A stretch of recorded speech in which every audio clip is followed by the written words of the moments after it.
Algebra 2 Trig, Lillian sucks, and we're doing 5.2 right triangle trigonometry. The essential question is, how do I evaluate trig functions from a right triangle? Okay, so before you do that, I want you to copy this triangle down, and then I want you to also copy this down as well. Okay, so we're going to pretty much be drawing triangles and evaluating the 6 trig functions. You might have seen 3 trig functions, sine, cosine, and tangent from geometry, and we're going to add 3 more today. Okay, so our first example is given sine of theta equals 5/6, find the 6 trig functions. Okay, so sine of theta is 5/6. Well, I know I have to draw a right triangle, and I know sine is opposite over hypotenuse. So I'm going to begin by drawing a triangle. Doesn't matter how you orient your triangle. Okay, and then you can put theta here, you can put theta here, it doesn't matter. But just know everything's in relation to theta. So I'm going to put theta right here. Okay, so it tells me sine theta is 5/6. Well, I know sine theta is opposite over hypotenuse. So the side that is opposite to the theta is going to be 5, and the side that is the hypotenuse is going to be 6. So here is theta. So the side opposite theta is 5, and then hypotenuse is 6. Okay, and then in order to find the 6 trig functions, I'm going to need that third side. So to find the third side, I'm actually going to use Pythagorean's theorem. So Pythagorean's theorem tells me that a squared plus b squared equals c squared, where c is my longest side, or the hypotenuse. So I'm going to just call this, we can just call that a for right now. So we're going to call it a squared plus b squared equals c squared. I'm going to plug in the value. So a squared, I don't know. B is 5, and C is my hypotenuse, so it's 6. Okay, so I'm going to go ahead and solve. A squared plus 25 equals 36. I am going to subtract 25 from both sides. So A squared equals 11. Then I'm going to square root both sides. And A equals the square root of 11. Okay, with the square root of 11, notice how when I square rooted I didn't write plus or minus, and here's why. The reason why I didn't write plus or minus is because it's impossible to have a negative side of a triangle, so I just didn't bother. So it's square root of 11. Sorry. Alright. Okay, so now that we have a right triangle with all 3 sides given, I can write all the other trig functions. So let's start with just sine theta, because that was given to me. So sine theta is 5/6. Well, I know I have one that's hypotenuse over opposite, and we call that cosecant. Okay, so CSC stands for cosecant, and I know the cosecant of theta is hypotenuse over opposite, so it's just going to be the reciprocal of sine, so it's going to be 6/5. Okay, cosine of theta is adjacent. Adjacent means touching or next to over hypotenuse. So cosine of theta is adjacent, so the side adjacent to theta is square root of 11. A lot of people would say, well, this side's touching too, but 6 is technically touching this theta and next to the theta, but this is the hypotenuse, so this is not adjacent. So it's going to be adjacent over hypotenuse, so adjacent is square root of 11 over the hypotenuse, which is 6.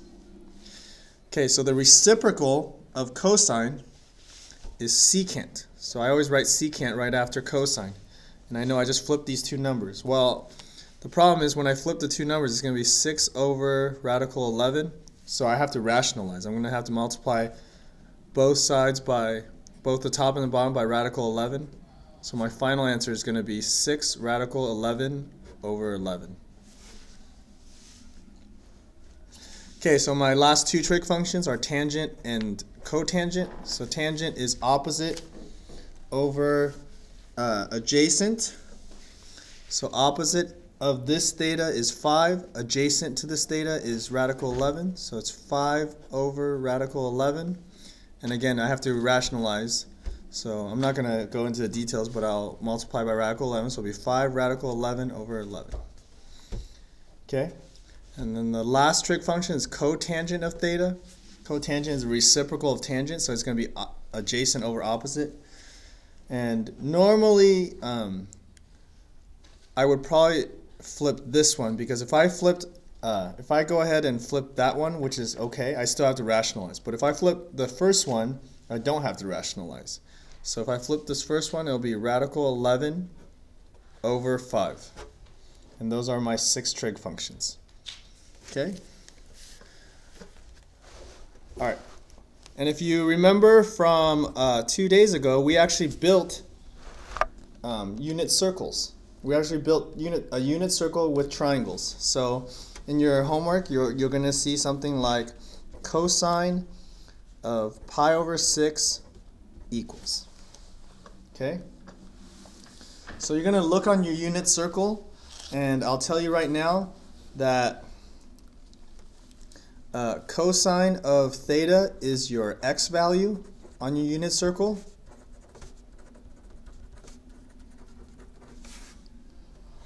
And sine is your y value on your unit circle. And tangent is going to be sine theta over cosine theta. So it's going to be actually the x value divided by the y value. Okay? So cosine of pi over 6 is the x value on your unit circle. So go ahead and look on the unit circle that we built. Okay? Pi over 6 is 30 degrees, or you should also know what pi over 6 is.